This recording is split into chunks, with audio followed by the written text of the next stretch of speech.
Charley Bordelon and her 11-year-old daughter, Micah, locked up the rented Spanish bungalow with its cracked tile roof and tumble of punch-colored bougainvillea and left Los Angeles for good.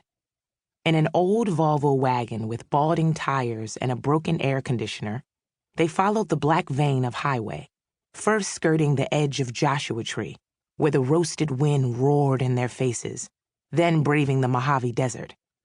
They pushed through Arizona and New Mexico and sailed over the Texas prairie. 24 hours ago, they crossed into Louisiana, where the cotton and rice fields stretched away in a lavish patchwork of pale greens and browns, and 100 miles after that, where the rice and cotton fields yielded to the tropical landscape of sugarcane country. Now it was the next morning, their first full day in St. Josephine Parish.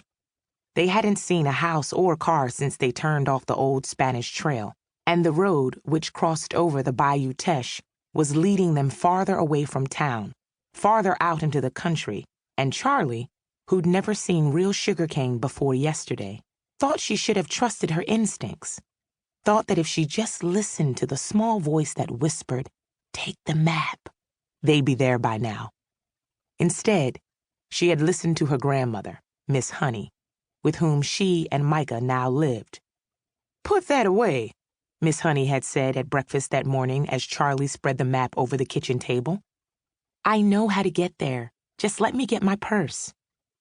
Now here they were, Charley and Micah and Miss Honey, wandering hopelessly, like three blind stooges, through South Louisiana's cane country, creeping down one ragged back road till it dead-ended in a grass-choked gully before trying another, while the sun got hotter and the air grew soupier, burning up precious time as they searched for the turnoff that would lead Charley to her fields. She had inherited 800 acres of sugarcane land from her father, Ernest.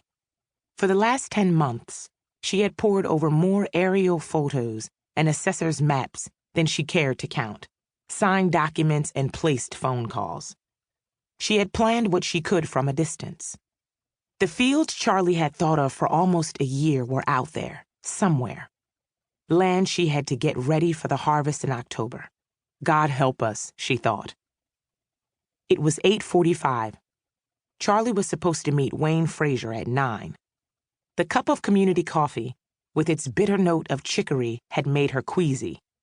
Maybe it was the coffee, but maybe not, Charley thought, as she remembered how her mother accused her of being a city girl and warned her not to make this move.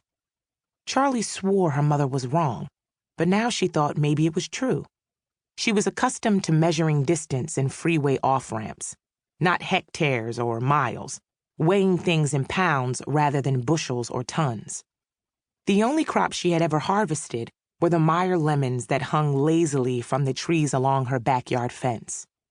The only soil she ever tended came in bags from the Home Depot. She exhaled heavily.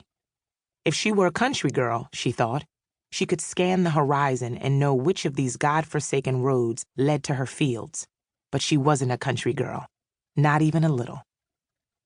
Charley turned to her window and caught a scent of Louisiana on the June breeze. The aroma of red clay, peppery as cayenne, musty as compost, and beneath it, the hint of mildew and Gulf water. She marveled at how different the landscape was from anything she'd known back in California. The stretch of Highway 5 between Los Angeles and San Francisco, with its endless miles of almond and pistachio orchards, vast stretches of orange groves whose blossoms perfumed the air on early spring mornings, rolling acres of grape vineyards, tomato and cotton fields, and, of course, the uninterrupted miles of reeking cattle lots, and all of it with the spiny silhouette of the Sierra Nevada, like a promise, along the horizon.